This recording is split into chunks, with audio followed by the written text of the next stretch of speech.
That's going all right. That's up there. Beautiful. Edit that so that it's edit privacy. I don't know why. Public. Done. Righto, mate. We're live. We're good to go.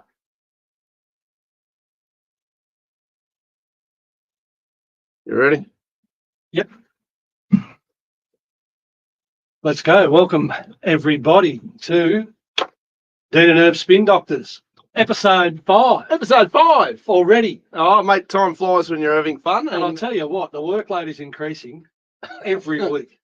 Mate, look, all it takes for evil to triumph is for good men to do bugger all. We're busy. We're very busy. Yes, there's an awful lot of shit that needs to Evil be is dealt with. keeping us very busy. I am Batman. You've never seen him and I in the same spot at the same time, let me tell you. That's, Okay, on with the that's how it disclaimers. works. On with the disclaimers, yes. Yeah, my name's Anthony Irvine. I'm a counsellor on Temora Shire Council, although any views that I express here on this program are strictly mine and not that of Temora Shire Councils. And I'm Dean McRae, and I don't co-sign for anybody. I answer to nobody particularly, and all of my opinions are my own. And if I particularly say I'm representing somebody or putting forward an argument on behalf of somebody else, but as a general rule, I represent me, and I have absolutely nothing to hide. So welcome, Anthony. Episode 5. We're good to go. It's been a big week. It's massive, and it is getting. Wow, it's really piling up. Shit does that. That's what Dad used to say. Shit always piles up. Yeah, so funny how it works. It's extraordinary. Mate, well, look, we're not going to muck around. We're not going to wait too long tonight because there's far too many topics to cover, and we're going to try and get sharper and sharper with this. That's what happens. At Pterodactyl FM, I had music to break things up, and I had, sponsors ads to break things up. Now we're going to try and keep it moving, which means we're practicing, we're learning this as we go, and we're modifying our episodes. But what's first on our agenda, bro? Central Darling Shire Council. So where's that geographically that people may have some interest or at least understanding what the hell's going on there? Far west of New South Wales. It occupies an area as big as Tasmania. It takes in the locations such as Menindee, Ivanhoe, Tilpa. So Roy Butler territory. Roy Butler territory. He's the member out there, the state member for Parliament. Roy's a good guy. I've had a few phone conversations with him over the last couple of years, and he's been working closely with a solid ally of mine, Pete Rothwell, out in the Dubbo area, who I suspect he and his team are about to launch their campaign for council out that way. What's going on out there at that council, mate? It covers 53,000 square kilometres, and there's less than 2,000 residents. Right. It's been in administration now for over 10 years. Okay, so now to clarify, what's a council in administration look like for those who are watching, who kind of go, what does that even mean? The Office of Local Government will appoint an administrator, and they basically sack the elected representatives. Yeah, right. Okay. So there is no democratic council running the show. And I mean, I'm sceptical about all councils being democratic, but at least there's an illusion of democracy in some way, shape or form. Well, this is a media release from the Office of Local Government, but it basically says in the first paragraph, the New South Wales Government will introduce a new council model that will set Central Darling Shire up for a more sustainable future and return democracy to remote communities in far west New South Wales for the first time in over 10 years. So they've admitted that they've removed democracy from out there. So that's been they say that they removed democracy because it's been under administration since 2013 due to significant financial and governance issues. Now, I don't know how that all occurred, but when you think that you've got a place as big as Tasmania with half a dozen councillors trying to run the show, it may have been open for it may have lacked maybe the oversight. Now, maybe the Office of Local Government never got out there quite as often as they should and just checked on how things were going. Yep. Anyway, that is obviously well and truly in the past. There's been an administrator there for over 10 years. 10 years is a bloody long time to be in a shit show, isn't it? So it's funny what the government can do when they want to do something, though. So the new model... I'd like them to do less, but still. The new model, they're going to refer to a rural and remote council. So it's a new category, and they haven't even legislated for this yet. So they're just making stuff up as they go along. So that sounds fair and reasonable. It'll be made up of 3 locally elected councillors from the community and 3 councillors appointed by the New South Wales Government with relevant expertise to support the stable and effective operation of the council. Now, Now, I think the New South Wales government would like to have at least half of the councillors handpicked by them. I think everything would run so smoothly. There'd be no problems. Everything would just. We're going to talk about this a little bit further on, Without a doubt. but I think councillors quite often are used by the bureaucrats as the butt when they've got a hard decision to make and they don't want to make it and they know there's going to be blowback from the community. Shit They rolls get the downhill. councillors involved Absolutely. Shit rolls downhill. and the councillors basically make the decision and they take the hits. Yeah.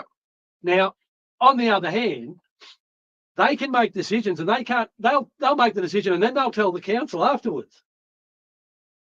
So we'll talk about that later. We're going to talk about that very soon. Yeah, no doubt about it. That's pretty Now, wild. basically, the legislation will be required to amend the Local Government Act to establish this new model and will be introduced to Parliament in the coming months. So the minister can change things if he wishes. Yeah, right. He's created a whole new category of council, I can create a couple of new categories of council. I can come up with a heap a right whole now. new model, and they're going to put it through Parliament. Yeah. Have it ratified. They're not going to have their elections in September when everyone else is. They're going to put them off and they'll be held early next year.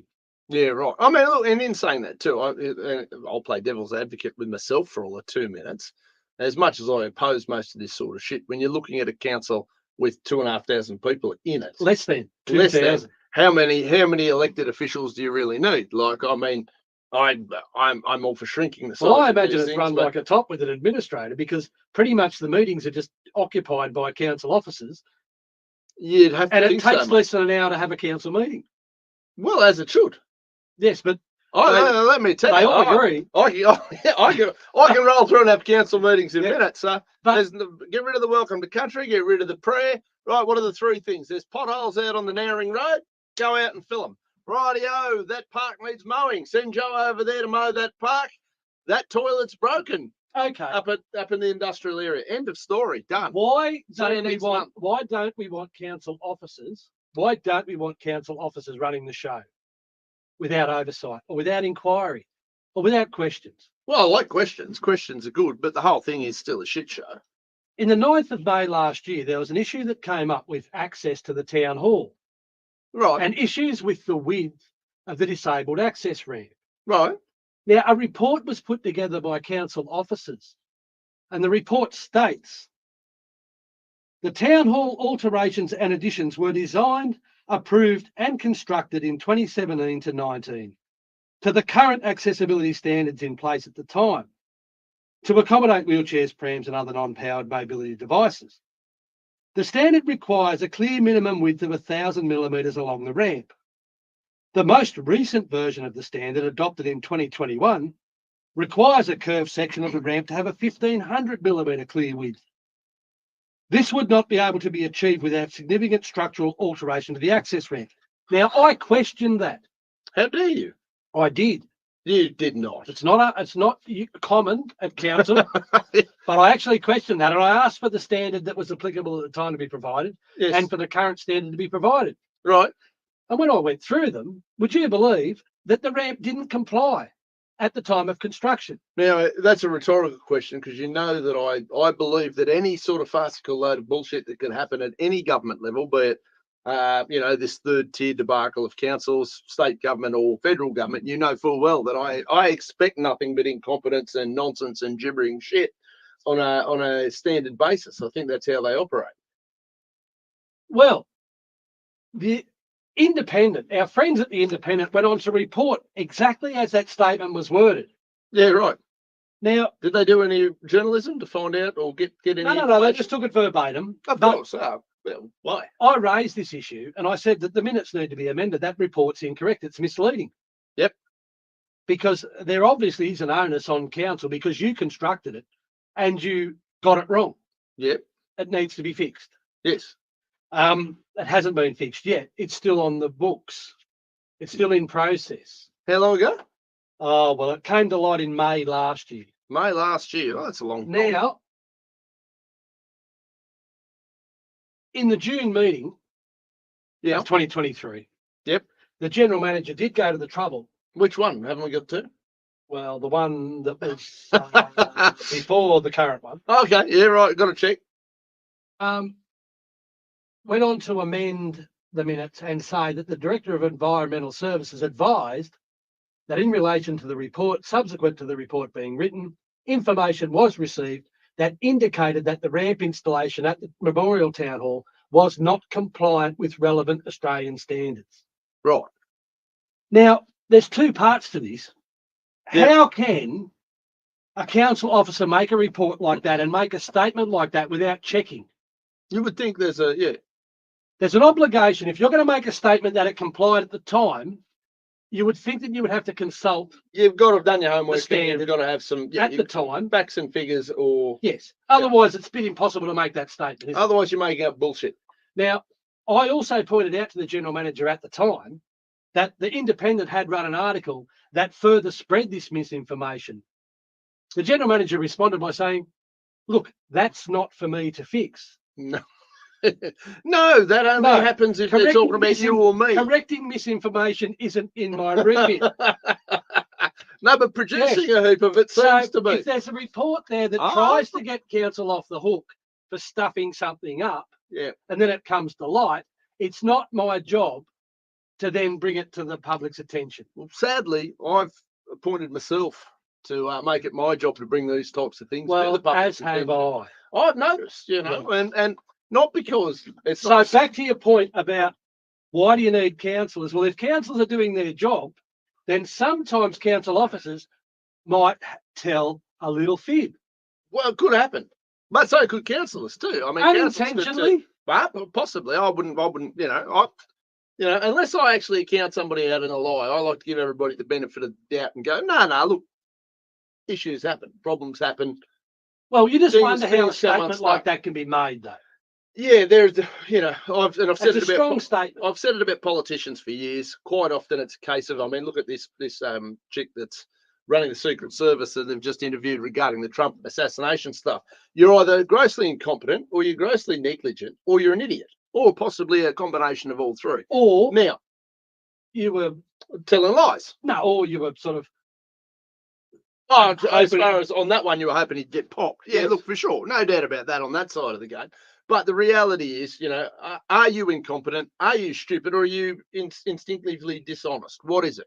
look. I'm Everyone, arguably stupid, but everyone I'm makes highly honest. mistakes, Absolutely. and that's fine. That's part of being human. Yes. And if they're unintentional, if there's no malice in them, and you're not trying to cover up from previous. You're not hurting other people, and you're not stitching people up or robbing people blind. If it comes to your attention that the mistake's been made, you put your hand up and you do your best as quickly as possible to rectify that mistake. Roll forward. That's how life is, because we all make mistakes. Absolutely. I make mistakes. Well, I don't. I've never made any.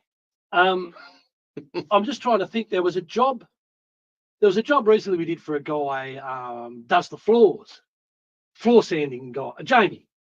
Right. We did a panel for a jukebox that he's refurbishing. Yeah. Okay. Now, we did our best, but the vinyl failed, it lifted and it buckled. Bring it in, Jamie. I actually went and bought a next higher level quality product, Yeah. Okay. and we repaired it and presented it back. You didn't make a mistake, though. Surely not. I didn't make a profit either. Yeah, fair enough. Well, therein lies an error, Yes. but a happy customer, hopefully. Well, Happy that's what it's customer, all about. So anyway, like I say, so as far as Central Darling goes, Yep. running with an administrator only, I still don't think that there's any questions being asked of them. Ah. And how do the thoughts of the people, the wishes of the people, the issues that are concerning the residents and ratepayers, how are they brought to the attention of the bureaucrats Yeah, no, I would have liked to have without some bureaucrats. a council but- meeting? So that's where that's at. Yeah. Now that's pretty big news, I reckon, in the local government sense for New South Wales. That's pretty huge. I didn't know that they were in administration for 10 years. That's a pretty solid run at being overlorded on, or directly overlorded. I mean, we're all overlorded on, and it Yes, pisses me off. massive. But that's pretty wild for those guys. Now, when we were on that radio station that is never to be named again, Pterodactyl FM, um, Dinosaur FM. we spoke about breakfast I went to in Wagga that was hosted by John Hatzistergos, who's the chair of the ICAC in New South Wales. Yep. And he had an all-star cast. I That wasn't there. I morning- didn't get an invite. He had an all-star cast that morning. Don't have an all-star cast without me, Anthony. He had Paul Brereton, who's the chair of the NAC, the National Anti-Corruption Commission. Right, okay. He had a fellow called Peter Johnson, who's the chair of the Law Enforcement Conduct Commission. I've had a little bit to do with them this week. They got my attention through what we're about to talk about, Yes. but they got my attention. And Paul Miller, who's the New South Wales Ombudsman. So that's not bad, sitting on one stage in Wagga, open to questions. Did they answer any questions? Or They did. Were they deflected like somebody playing pickleball? Peter Johnson impressed me with his answers. Okay. One of his answers were, because Paul Brereton's comment was, he couldn't believe in his first year at the NAC how many people were so disgruntled and they wouldn't take no for an answer and rah, rah, rah. He described them as querulous. Querulous. That's, Yeah, not a bad, that's an excellent word. not a bad word. I'm a fan of that word. Yes. Why So don't you use that in a sentence? I asked a question and I said, look, querulous is an interesting way to describe these people. My experience would be that these people are frustrated because they have felt wronged, and everywhere they turn, they're not being treated seriously, and they get treated with different levels of compliance as others. Well, and they get treated with disdain. They get treated with contempt. They get treated like second-class citizens. So there was a couple of responses, but Peter Johnson's was the most impressive, where he said, you're exactly right. He said, more often than not, a lot of these issues escalate Yep. from not being dealt with properly at the first instance. Absolutely. And he said, quite often, if people were upfront, took responsibility and admitted their mistakes and dealt with the issue at that first triage point, they would not escalate to the point where people become very entrenched in their opinions and their views and unwilling to accept anything but a full inquiry. Yes. So the LECC, Law Enforcement Conduct Commission, had a big media release this week on Operation Harrisdale. Now, the final report was released, and it's Well, do we want to point out what that was about? Because that one obviously was a bugbear for me, because I got hammered recently for my bad behaviour. And what was it? what Was a was DUI. a DUI. DUI. Right. I've, that's been a little area of my life. I'm a long way from, Well, know. This is an Well, alleged DUI. Well, there's nothing alleged about it. The story that made the news. no. was This alleged. no. Well, the fellow in question hasn't The senior detective in question, hasn't been. who was driving a unmarked police car in a tunnel, smashed. 23 drinks was the alleged number of 23 of drinks. Pranged the car to avoid breath testing. He did the Harry Holt, and then he signed up all of his internal police mates to cover it up for him, hide the whole thing. They lied on insurance documents, which any of us do that. We're off to jail. We're in big shit here. He's still sort of in hiding, and his name's suppressed for 40 years because, I don't know, feelings. No. So what's happened? And you've got to be careful what you say in terms of alleged. Oh, alleged my bum, really. No. I mean, you could say that. I'm quite happy to But say he's been dodgy. He's been found guilty of serious misconduct. Well, Now, one was deliberately, that's a sign of a crime. yes, for Far- deliberately far the leaving the breath scene of the test. car crash, and that was to avoid being breath tested. Of course it was. And the other one was a second serious misconduct finding against the officer for being deliberately dishonest in his answers on the insurance claim form I.e. dodgy, for dodgy, the car he dodgy. crashed. The report noted. So Fuck.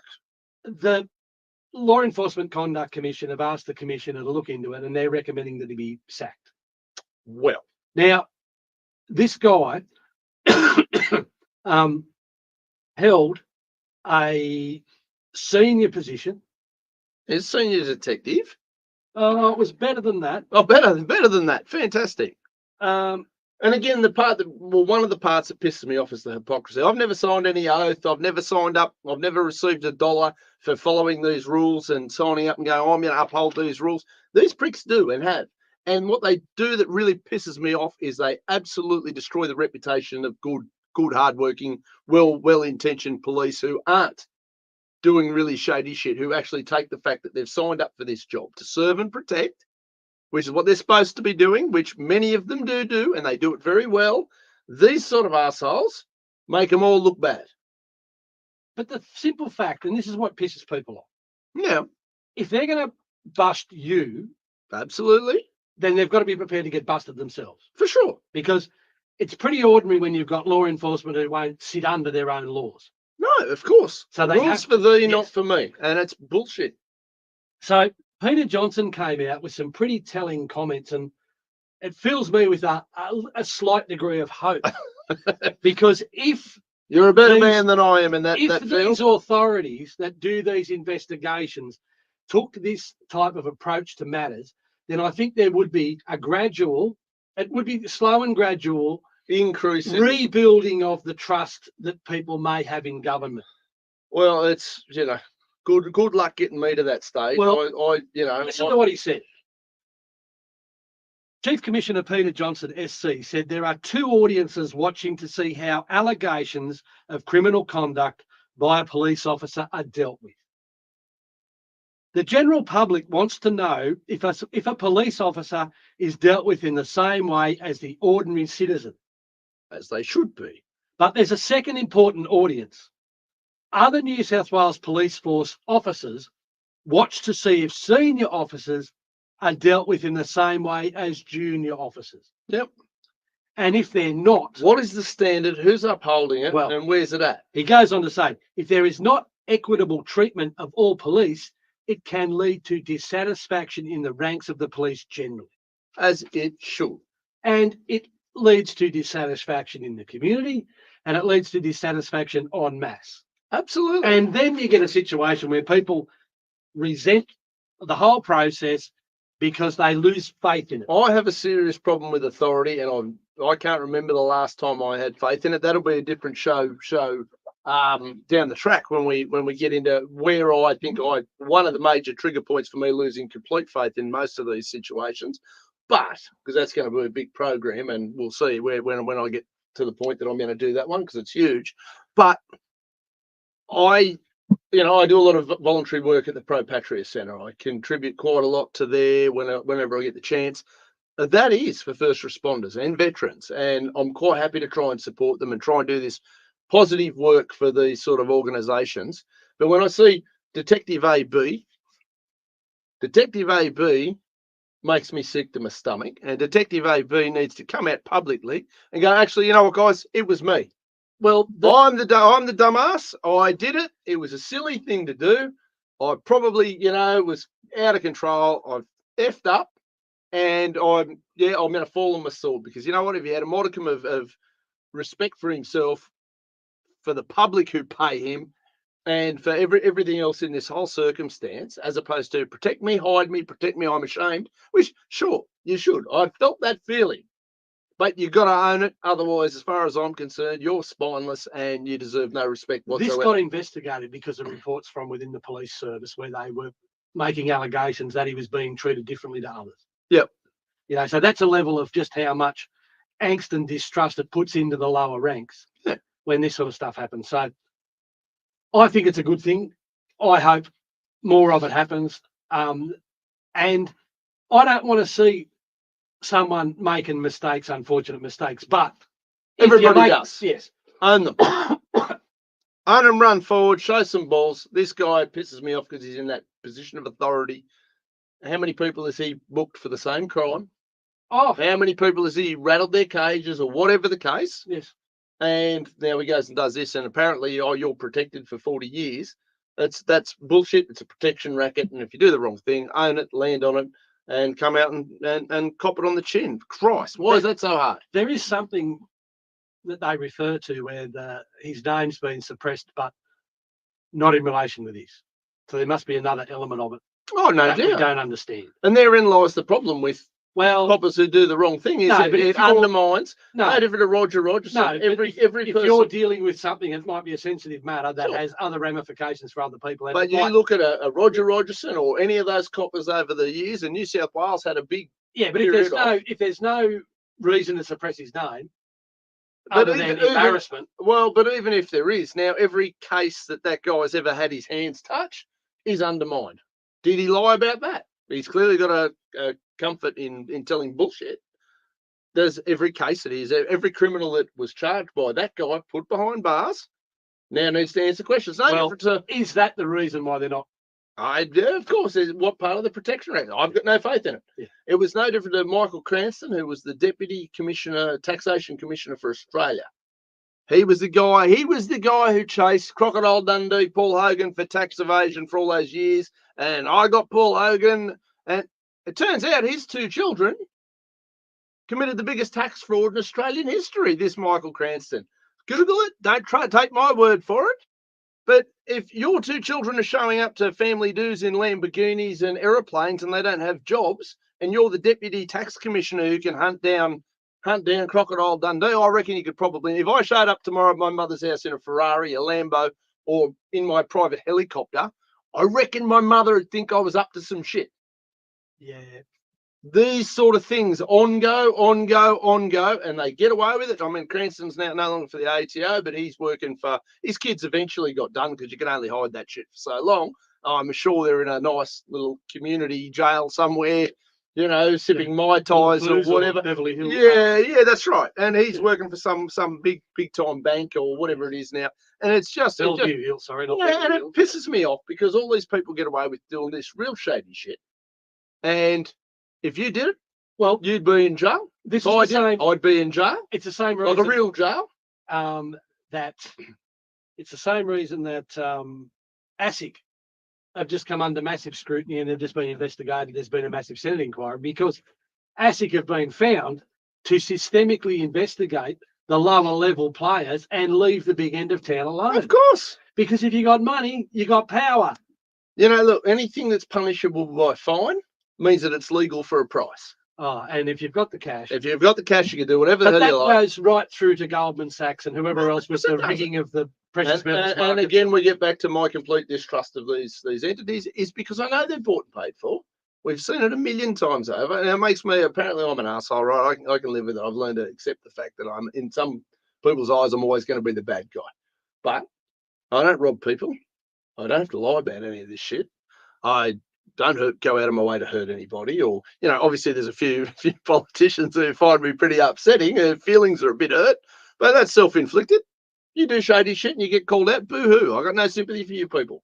It's just bullshit. Yeah, well, the sooner we get back to some form of reality in relation to that stuff and a little bit more repercussions and accountability. That's what I read on for council: accountability and transparency. That's it. I've delivered in spades, and we've got more of that coming. There's a little bit of it's a accountability. fair bit coming. So let's keep trucking before I start, taking on every government agency and every shonky politician and bureaucrat in Australia's history. You're sceptical. You've got a little more faith in the system. I'm hopeful. You're hopeful?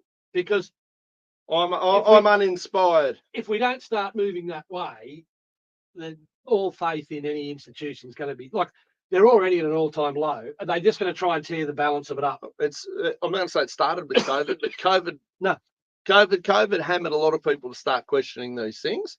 The results after COVID. But it's been on the go for years. I've been banging on about it for 20 years. But we've had like the Fitzgerald inquiry into Queensland policing that just basically exposed all of this, and on it goes. The investigations into the Catholic Church and all of these long-term systemic cover-ups. Absolutely. And people have just had a gutful of it. You know what I mean? All of these institutions, I said to an elderly lady once, I said, I'm envious of you because when you grew up, you could trust the coppers, you could trust the church, you could trust the government. Well, hopefully. Well, to a degree, maybe. But I wasn't there, so I don't know. Can't. We definitely can. I can 100%, without a shadow of a doubt, guarantee everybody watching and everybody listening and everybody who'll listen over the next week, because what I've noticed is this program goes like this as the week goes on. It's more and more people tune in, which is fun. But I can guarantee you all right now, there are shonky, shady characters at every level of government all the way through the country. And yes, big business is in bed with government across the board. It's just a matter of which ones are doing which shady shit. And the sooner that they give whistleblowers some protection and actually applaud them, the better. Because at the moment, they're doing complete opposite. Richard Boyle's a national hero. David McBride, like, I'm not mad at him for coming out and saying what he said. I also have an awful lot of time and respect for what went on with what went on over there, because obviously I haven't been shot at recently. I haven't been in a war zone recently, so I'll sit there and I'll reserve judgment on how you would react if you're over there. But we can't train killers, send them over to war, and then expect them not to do killing shit. That's kind of what happens. Yeah, war is war. War is war. But the same thing applies. But when it comes to light, you need to if you want to call yourself the good guys, answer questions. You got to act like good guys. Well, yeah, in theory. Yeah, you know what I mean? Yeah. Otherwise, you are the evil that you're fighting. Which often happens. Well, that's... Which often happens. Mate, if I had $1 for everybody who told me politically that if I just toned this down, modified that, agreed this, sold my soul on that, you'll be in Parliament. I don't want to be in Parliament under those circumstances. A bribe or two won't hurt. Yeah, no, it's okay. Just one or two. You've just got to take that little... Just give up that one principle. Give up the next one.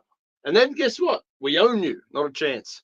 Yes. Can't be owned. Right, what's next on our list, big fella? We're going to rip through of Liverpool. Yeah, far out. Lighting up. Liverpool's wild. So anybody who watched last week, we had Michael and Djokovic. My Serbian's not great. I shouldn't Serbian, Croat, certainly that part of the world. I can't remember. Yeah, but look, he's an advocate in Liverpool City Council. Very, very proactive guy. He came on last week. If you want to go back and have a look, obviously that stuff's all live to see what's going on in Liverpool. He gave us a grassroots resident level view of the shit that's going down at Liverpool. A proactive level resident. Obvious.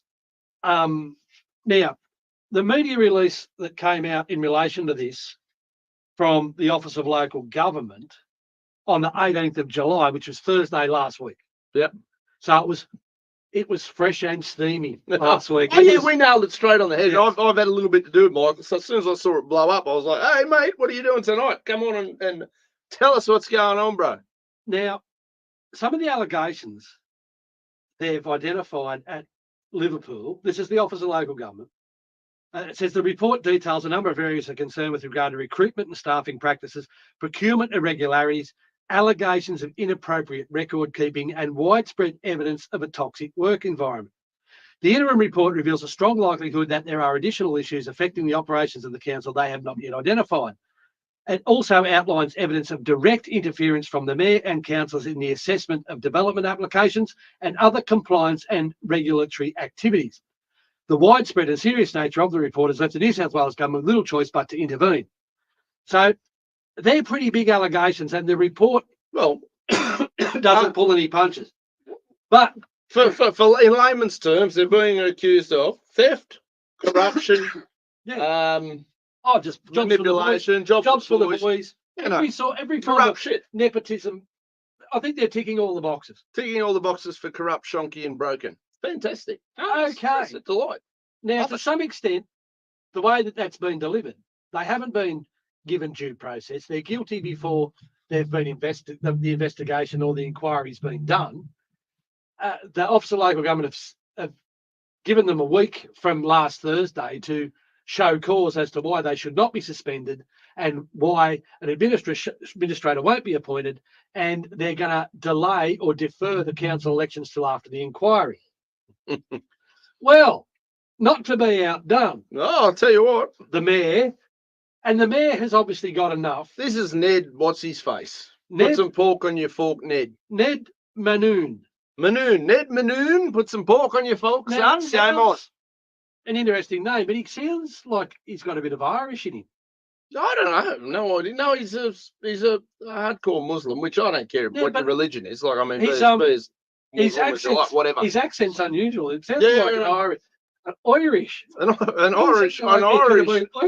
Irish Islam. Anyway, Which again, whatever they pray to, I couldn't care less, really. But Now, this is hot off the presses, and I'm telling you, Liverpool Council has initiated legal action against the state of New South Wales, the Minister for Local Government, Ron Honig, and 3 other individuals after the council last week became the subject of a public inquiry announced by the minister. The council got 7 days to respond. So at an extraordinary council meeting this week, the mayor put forward a motion to take legal proceedings to prevent or restrain the minister from proceeding with the public inquiry, postponing the election and suspending the council. 4 councillors joined with the mayor and to vote in favour of the motion, with 3 other councillors voting against. So it wasn't by any means unanimous. But he's got the numbers, and that was the one little of the Liberal Party block that we spoke about last week. Yeah, fair enough.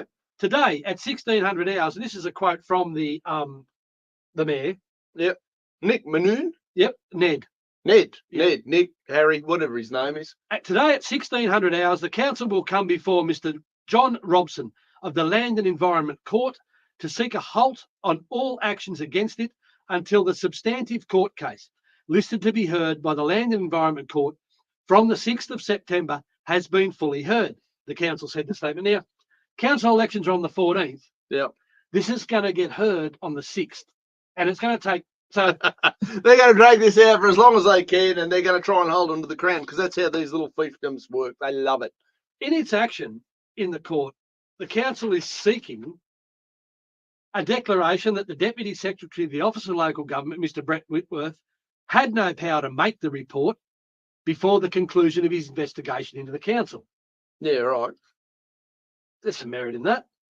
And we've watched Brett Whitworth perform a few other duties at times, haven't we? A declaration that in reporting adversely about Liverpool Council and individuals in the interim report, Mr. Whitworth failed to observe the requirements of procedural fairness and exhibited actual or apprehended bias. Well, there may be some merit in that argument, I guess. Well, I mean, I'm not a lawyer. There's a fair bit of mud getting slung. Hell yeah, without a doubt. No, I'm not. Prior to the inquiry. Yeah. A declaration that in publishing the interim report, the Minister for Local Government, Mr. Ron Honig, Mr. Whitworth, and Kirsten Fishburn, the Secretary of the Department of Planning, Housing and Infrastructure, exhibited actual bias or apprehended bias. An order setting aside the interim report. An order disqualifying the Minister Honig, Mr. Whitworth, and Ms. Fishburn from taking any further steps in reporting on the results of the investigation. Right. An order setting aside Minister Honig's decision to appoint Mr. Ross Glover as Commissioner to hold a public inquiry into the council. So the council is also seeking orders that the intention to suspend the council not proceed, the election of council be allowed to proceed, and that the interim report into Liverpool Council be expunged from the public record. From there, I mean, look, the court document states that expunge something like that from the public record. It's been on every TV station in Australia. Yes, but you can have it withdrawn officially. Oh, well, a bit late. The court document states that in publishing the interim report and relying upon it for decision making, Minister Honig acted with partiality and exhibited actual apprehended bias, and is disqualified from exercising his powers to appoint the public inquiry, postpone the election and suspend the council. Meanwhile, the council's deadline to respond to the interim report was extended by the Office of Local Government. They were supposed to respond by today. Yeah, well, fair enough, right? Okay. So the office has now given them until next Wednesday, the 31st, to respond. I think they've responded. Yeah, here is your response. I think it goes like that and like that. I'm getting better at sign language. I'll tell you, I can understand some of those motions. That's what they're saying pretty loudly. So that is just... the whole thing's extraordinary. It's on like Donkey Kong. Yeah, they're just saying, we're taking you to court. You found us guilty before the trial. Yeah, they found a loophole. Fair enough. And they're going to try and hold it up so that they get a stay whilst all this is gone so through. They'll be the council till after the elections, and then they'll have to have... And they'll have to sit there as the council whilst the inquiry is undertaken. Well, it seems Dodge a shithouse rat to me, but then, you look at Cootagunga guy thing, they've lost their mayor. You look at Darling, what are they? Central Darling. They've been in administration for 10 years.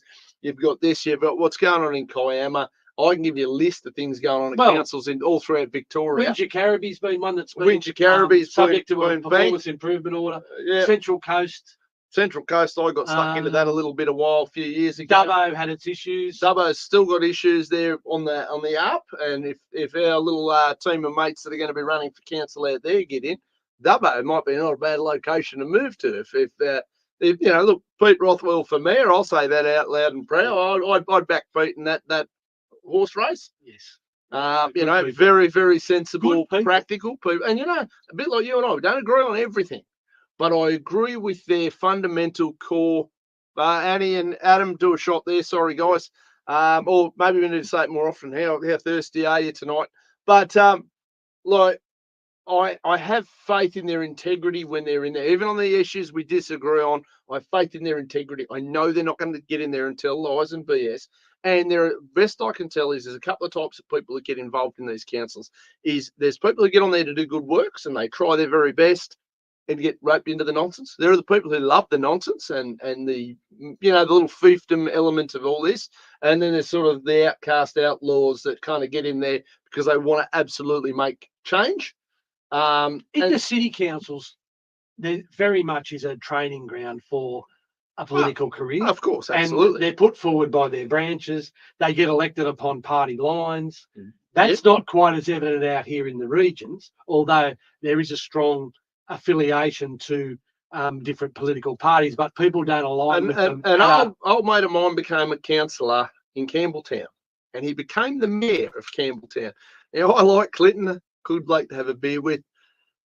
I don't know how I'd go voting for him for his mayor. No offence, Clinton, I love you, bud. But Clinton got the mayoralship because there was equal amount of Labor Party politicians in the Campbelltown Council that year, equal amount of Liberal Party politicians. So they basically made him as the mayor, as the the stopgap until they could work out who was going to win out of either side, and they could end up with the numbers the other direction. It was a very interesting experience watching it. I can't remember what year that was, maybe 2012, 2011, something like that, perhaps. But, if you look at what went on during that particular council at that particular time, and Clinton was the mayor of Campbelltown, which is a pretty big spot. Oh, yeah. But he had no real power or authority to do anything, couldn't get much done because he didn't have the numbers either side. So what you had was the Liberal Party faction trying to buy him on one side, the Labor Party faction trying to buy him on the other side. And one of Clinton's great qualities, casting vote, he had all the power because he could basically just move the whole room. Yeah. And look, there's an awful lot of Clinton's politics that's very similar to mine. He's not voting for anything that's going to increase anybody's rates. He's not going to support anything that's going to remove people's liberties in their own environment. He's not going to bring in any law that's going to limit your ability to, build a shed in your backyard. If he can stop all that sort of, if you own your backyard and your house, as far as I'm concerned, build a shed, you shouldn't need to ask this bloke for permission. Other people would disagree with that, and that's fine. But I that's how I feel about it. Is I don't think that ask for these things. The only reason all this stuff springs up is because someone's just taken it a little bit too far. Well, and then someone builds a little shed that ends up 4 stories tall, and they got 15 tenants living in it.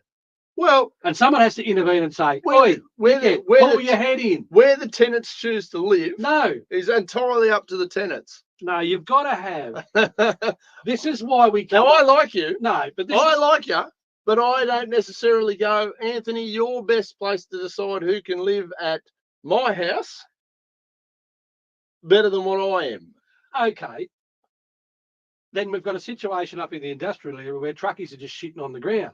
Yes. Do you think that's okay? Well, if you're a truckie, I think it's. You reckon that's freedom? Look, it is definitely freedom. No. Now, it's not very classy. And it's no good for public health. Sure. But that's not private property either. This is public property you're talking about. But I'm just saying, people feeling public property is very different to what you do in your private property. Yes, but I think there's the same one where someone gets 15 dogs and they just sit there and they bark all night and annoy shit out of everyone within a K radius. That is absolutely up to the citizens to throw some baits over the. Oi. Yeah, see. And that's where you end up with some trouble. And that's why people don't want to get involved with that shit. Of course. They like having, people like arbiters. Intervene on my behalf. Sure. So- I don't like it. I don't enjoy it, and I certainly don't trust it because it can be manipulated. I understand why people like it, and that's where people get confused. I can understand why people like it. I can understand why in those certain topics I'm in the minority, but it doesn't change the fact that I just look at it and go, if your dog's pissing me off, I'm going to go and have a word with you. I'm going to say, your dog's pissing me off, fix it. Yeah, and if you can't get a resolution, then you're going to have to go to somewhere where Then you you- get some you- arbitration. Fix it yourself. No, see, and that's where you end up in trouble because you'll get fixed. Well, then you'll you know, what squeal. goes around comes around. Yeah. No, I don't squeal. I don't know Yeah. if you've noticed. I just cop Yeah. whatever. If you, No, like I say, if you need a punch in the head, you if get you're one. going Well, to yeah, have, and this is something that's we've worked out over the ages, and it's just various levels and how much is enough or too much. for sure. If you're going to have a group of people living in a community, you've got to have some baseline agreed levels of behaviour that everyone says, For sure. this is what we're going to do and this is what we're not going to do. And if if you're regularly pooing on the front lawn of somewhere and everybody you know says that's not on, that will work. You don't need a government official to do that. No, but If you live in a neighbourhood and your dogs are being ridiculous and every single neighbour comes up and goes, mate, these things are driving me mad, eventually you're going to do something about your 50 dogs. there's look, Sometimes sometimes they do, sometimes they don't. People, well, like I say, that's look, and there's no perfect solution, but I'm pretty hardcore in the whole. Look, I can't hand over trust of something like that to a government official because, as much as I like you and trust your judgment, I don't there like more laws. there may be other people. Well, and that's part of I'd it. like as well. a reduction in laws. I think Kerry I Packer think made a it lot of very them can be clear. a lot of them can be taken away, and a good law, and there are good laws. There are some. Hell yes. Um, Don't hurt But people. there are- Don't take this stuff. yeah, but there are a hell of a lot of, and look, a lot of that's basically driven by lawyers who are just pushing the limits. And bureaucrats And, and politicians who are desperate to maintain their position and justify their and existence. build more power and build themselves. Kerry Packer pointed out very well, and arguably the most wonderful 8 minutes of footage on YouTube. Go to Kerry Packer Destroys the whatever Senate inquiry it was. It's great. It's 8 minutes. It's brilliant. It's where he points out that, for every new law that they want to bring in, they should repeal 2 old laws. I think that's now we've got so many damn laws there. We could start by repealing 3 because we've got to catch up on all these years of extra bullshit laws. And then, of course, he talks about the fact that, whether he minimises his tax, at which point he says, of course, I minimise my tax. Anybody who doesn't minimise my tax needs to have their head read because it's not like, and he's talking to the committee, of which Peter Costello was actually on that committee. It's not like you lot spend it well enough that we need to be donating extra. And that's absolutely how I feel about it. I agree with Kerry Packer on that, 100%. It's the best 8 minutes of YouTube you'll watch, other than anything starring you or I, of course. Jump on and check that out if you haven't seen it before. In fact, I might even post it later just so that if you're not quite sure and you're whatever, I'll have it posted there live for the best 8 minutes of Kerry Packer destroying the Senate Estimates Committee with logic, reason, and really, it was just a pleasure to watch. That's where a level-headed council who've got the interests of the ratepayers and an interest of the people can actually hold the bureaucrats up and slow them down and stop a bit of the ridiculousness occurring, because they do tend to get a bit carried away with their own authority. Absolutely. And quite often a sensible person in the middle can mediate and eliminate a lot of the friction. Yeah, but when we end up with, look at Liverpool, 6 or 7 of these people that are happy with it, look, no perfect solution, of course. No, I'm not silly enough to think that there's a perfect solution and that I have it. Back to Winston's quote that we battled off last week. And what was it? Absolutely. Many forms of government have been tried and will be tried in this world of sin and woe. No one pretends that democracy is perfect or all wise. Indeed, it has been said that democracy is the worst form of government, except for all those other forms that have been tried from time to time. And Winston is absolutely 100% correct. And So his grandson used to eat in our restaurant, London, where I was for a couple of years. Very interesting. Not much of a politician and not a boil on his grandfather's ass, but anyway, that was a useless piece of trivia that I just throw out regarding Winston. One of the finest leaders the Globe's ever had. he certainly had a bit of stickability. He had a bit of guts. Bloody oath he did. Wasn't afraid of anything. I think he got them through the war, and then they punted him shortly afterwards. Yeah, but there are wartime leaders, and there are, that's just how life is. There are some people who make excellent CEOs, and terrible employees, and there are terrible employees or great employees who make terrible bosses, and that's just the nature of the beast. Everybody's built that little bit different. Yes. I mean, anyway, the kids like to say that I'm built different, but that's just how it is. What's next on our agenda? That's where we're We're at. rocking and rolling, people. Gotta go. I'll tell you what else I sort of noticed this week. The Temora Dependent, we only made page 5. Only made page 5. They're not having a go. Well, I've got a bit of homework for him to do later on. Look, a dog off leash area is probably important. That hasn't been that got spoken about 6 months ago. I don't know where they've picked that up, but that hasn't even been on the radar. Well, it's very important. I was at the meeting. We didn't talk about that. Yeah, right. So I don't know who's fed them this. And I'm going to ask. I don't know what sort of a distraction that is, because I'm going to call this question simply a question. I'm not making any accusations or implications, anything of the sort. But I've never seen a building burn down that's gone within 48 hours. That would have to be Fire Guts Hoskin Street store. I don't remember when it was a bike shop. I don't remember it when it was a butchery. It was before my time. But I can't fathom just how quickly that thing, one, burned down, and two, was gone. Yeah, and someone made a structural assessment.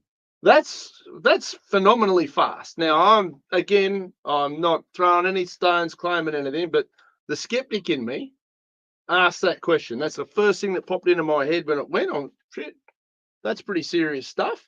I have heard, and then unconfirmed, I have heard that the Rotary Club, who have got the second-hand bookshop, was storing about 5,000 books there.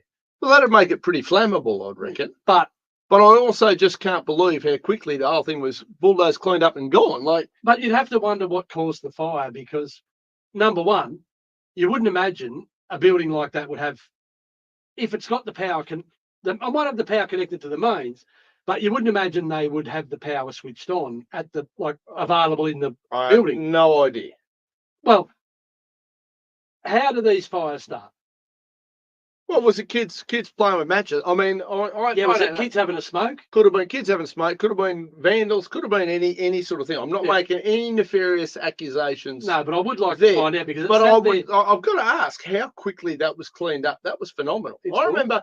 Was it Bland's that burned down many years ago next to Diamonds and Dust there? I mean, that took them years to clean up that side, and still, arguably, it's still, a great big empty block.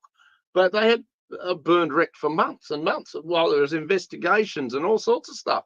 I just don't understand how quickly this could just done. Yep, that's it. Nothing to see here at all. Who made the decision? Who made those calls and why? What was it? And I could, maybe it was as simple as somebody just going, "Oh, pain in the ass, done, go and get rid of it." I mean, look, again, not making accusations. And people I've spoken to this week couldn't believe how quickly that was, we'll say, dealt with. That's pretty crazy, really. It's hard to imagine that these sort of things could be done. It was a box of satanic books that spontaneously combusted. Could have been. Could well be, mate. I just does my head in. And again, I'm a skeptic on just about anything. Anything that pops up, I'm going to ask questions. I have to ask questions because I have such little faith in authority that I'm going to ask. And sometimes they can give me a really logical and good answer, and I'll go, "Oh, yeah, well, fair enough, that makes sense." A bit of a reference there to the fact that it had a cantilevered awning. Right. So that when the back of the building burned down, there was nothing to actually tie the cantilevered awning to. Right. And it would have quickly made its way onto the footpath on Hoskin Street. Well, it was surrounded by a big iron fence. Yeah. So I'm not sure how that works. But again, anyway, that just seems strange to me. That's one of the mysteries. Let's get Sherlock Holmes onto that one. Now, we were talking before. CSI tomorrow. We were talking before about council officers using the council when it suits them. Yes. We've been talking about that to some degree, way, shape or form now for, probably 2 years if you include the radio station that we no longer speak of. Council had a motive and a rather, what would you say, interesting situation earlier this year when the local taxi service had resolved that they weren't going to continue forward in the business. They'd tried to sell the business privately. There was no interest in the private sector. Yep. And as a last resort, to avoid losing the taxi service to the community, It was put forward that council should take it on. council could consider buying it. Yes. Now, So- if I remember when that all went on, Mayor Rick Furman went on, I think it was Win News, and outright said that that is not an area that council specialise in, shouldn't be involved. I remember this because I came out, I took that, I put it on my social media, and I went, I agree wholeheartedly, Rick. I completely oppose council getting involved in private business in any way, shape, or form. On this, mate, you and I agree wholeheartedly. And I believe I put something on there about, in that little period of angst within the community. I actually at one stage suggested that I might even be willing to invest in a partnership to take that on as a business if that was required. But what I had come out and said at the time was that I wholeheartedly believe that if there was a viable business there, and that was a gap in the market for somebody to exploit and some entrepreneur to turn into a business or a job or a sideline or whatever. And it did happen. Yes. And all of a couple of weeks later, young bloke, I haven't met him in person. I don't know him directly, but came out and created Temora Travel, mate. And I believe it's having its, teething period at the moment. I think they canned a couple of days this week because there wasn't enough service in that service. Not enough demand. Not enough Justify demand, the expense. which also backs up where the Temora taxi service was at, going not enough demand to justify the expense. Now, the owner or the operator at the moment of Temora Travel, mate. Yep. Is at the coalface because if he's losing money out of his own pocket. Absolutely. And he will make the hard call there and then because he's saying, I'm losing money today. I'm not going to operate. I'm not. These days do not work. Yes. They are not commercially viable Yes. for me to do these So days. I will operate when it's viable and I won't operate when it's not. Smart lad. Well, commercial decisions. Absolutely. Absolutely. Now, one thing that came up last month at council, and it crept up on us, Yeah. it was a little bit of a surprise Oh, I love surprises. because we'd had I love committee day. pickleball too. We I love had- governance. We'd had committee day, and it wasn't mentioned at committee day, but then it was put forward as a report at the council meeting. Right. And we're informed that council had bought some gym equipment from a local gym operation that were closing down. Right. Well, hang on. I know we now have the local pickleball championship going on here. And I know that the mayor's playing pickleball, which is fair play. Good stuff. I'm all for sports and athletics. But other than the mayor taking up pickleball, why does the council need gym equipment? What in the hell are they going to do with gym equipment? Well, half of the business that was winding up, half of their equipment went to another gym operation in town, Good. Makes sense. but none of the existing other 3 gyms that were still in town wanted the remainder of the business. Yep. A council officer in their private time was delivering some classes at the gym that closed down and was using the equipment that no one else wanted. Right. Okay. So it appears that council had bought that equipment. No, it doesn't appear, it has occurred. It has occurred. And Because, now I mean, council we've got are a big... operating these gym classes, and the council officer is now being employed as a casual by council to run the gym classes on behalf of council. All right. Okay. Now, they're running it at the rec centre, and council are assuming all of the overheads and paying the wages and have So, bought the equipment. all So right. council are running a... So on that basis, I'd like to open a restaurant. I don't really want to. I'm not doing that ever again. But I'm going to open a restaurant, I've decided. I'd like, if you don't mind, can council go and buy me a heap of equipment, lease me a premises, No, not And then- lease, provide. and then pay me a wage. Is that Yes. sort of roughly where we're at? Yes. Yeah, no, that doesn't cut the mustard No. whatsoever. Now, we've got, what have we got, 3 gyms in town, fitness centres. Temora's a very sporty place. Back to our point about the taxis. If there's a need, it will be filled Private by enterprise. the private providers. Now, council officers have tried to placate the councillors by saying that they approached the existing businesses and said, would you mind if we Now, started up gym classes? now, And I'll play the bad guy here because I'm pretty comfortable in that role. If you're a small business, let's say you're a small restaurateur, and I remember this happened many years ago when McDonald's came to town.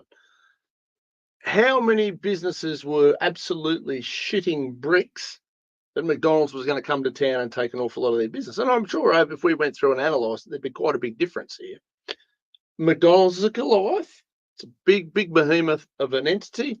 And Joe's Cafe, for argument's sake. Is Joe pooing his pants? Oh, do I want to say no? Do I want to oppose it? Maybe I do, maybe I don't. And then council is a fairly powerful local entity. Comes up and says, no, we want McDonald's here. We don't actually care if you go broke. That's not our problem. So it's a free market. It's a very free market. Yes, without manipulation, without coercion, without any additional support from. I'll give you an interesting. Do it. Because my brain's on fire thinking about it. I had a client who wanted some billboards out on the highway, and an informal inquiry was made of council at the time, and they were told that, in no uncertain terms, that it wouldn't be allowed because they weren't of significant tourism or an accommodation. Right. So they said only people who are running accommodation business or they're a significant tourism, locally based tourism venture will get newly approved billboards. Right. So then McDonald's came to town. What counts as significant? Well, then McDonald's came to town and they got 4. They're at every entry point. I don't think there's one on the Young Road. Isn't there? I don't know. They got 4. But local businesses weren't eligible to have that. No, but another local food business that were there before McDonald's, who wanted to do them in a smaller format, were told that they couldn't do it. Yeah, right. Well, again, disgusting and no. Well, but that's simply McDonald's if they wished to. If council had have denied them, McDonald's would have said, well, we've got a lawyer that probably says we can, and we'll go to the Land Environment Court and we'll get our DA approved. Absolutely. And you know what? I don't actually mind that McDonald's want to put their shitty signs up, right? But when they get priority, when the reject shop, they're on the stock market, when any of these big mega corporations come into town, and this I'm sure it happens all over the country. Well, it comes back to this situation with the LEC. We just want even treatment. Even treatment. If it's okay for McDonald's, it's okay for Jim Bob's corner store. Correct. And I don't want McDonald's getting any special treatment up your bum. If you can have your sign there, guess what? So can so and so. As long as the person who owns the farm's happy enough to take the rent off you, or however that plays out. So anyway, pretty much, I was the only one who expressed any concerns. There was another councillor who said that they weren't comfortable with the situation, but the other 7 councillors are quite happy with the situation at the moment. Right. Of council being in competition with the 3 other privately owned gyms in town. Well, I'm not comfortable and offering with gym classes. Now, if there's... I'm not comfortable with it. I'm not happy with it. I'm actually quite disgusted by it because we have gym providers and operators who do that sort of stuff. If an individual wanted to buy that equipment and start a business and pay the overheads and rent the space off council at the rec centre to run them there, different story. But this is a council employee. Yes. So, no, there's other employees as well, but there's a council employee who is one of the casually employed instructors. So they've arguably used council money to create a business for themselves, to create an income for themselves on top of their income, using ratepayers' money and council power. Yeah, that's one way to look at it. But that's how I see it, right? And again, I'm not even berating the individuals involved because I don't know which people are involved. I don't care. I've sent some correspondence around, and subsequently, because I was told that it was an operational decision and it had nothing to do with the council, the decision had been made and be quiet. But apparently... they like telling you to be quiet. Apparently, there's a report that's going to come to council in August. So I'll be interested to see what's in that report, because one of the statements that I made relative to this matter was, this situation is unacceptable given council is using ratepayer funds and facilities to offer services in direct competition with the 3 private operators at a subsidised rate. Yes. Council was not asked to take on an essential service. Council has chosen to offer a service with 3 local businesses, which 3 local businesses could provide if the economic case stacked up. What next? Can I get my truck service at the council depot? I don't know, can you? Is that a They thing? could probably do it cheaper than the private operators. Well, we've got a few private operators. I mean, what if they started doing that tomorrow truck and tractor? Sorry, guys, you're out of business because council wants to do it up there. You know, that's the thing that if it's something like, even if the private sector don't want to take it up immediately, it might be something that they might want to add to their business in 6 months. Yes. But council have got no place being in A business at all, really. well, They particularly don't belong in any of these spaces. Roads, rubbish, fill the potholes, collect the rubbish, and look, I'll even let you mow the damn park. well, this is the mayor's statement from the taxi. Mow the parks, from maintain the taxi public situation. toilets. This is what the mayor said. Whilst we all deemed it an essential service, we were also in agreement that council should not be in the taxi business.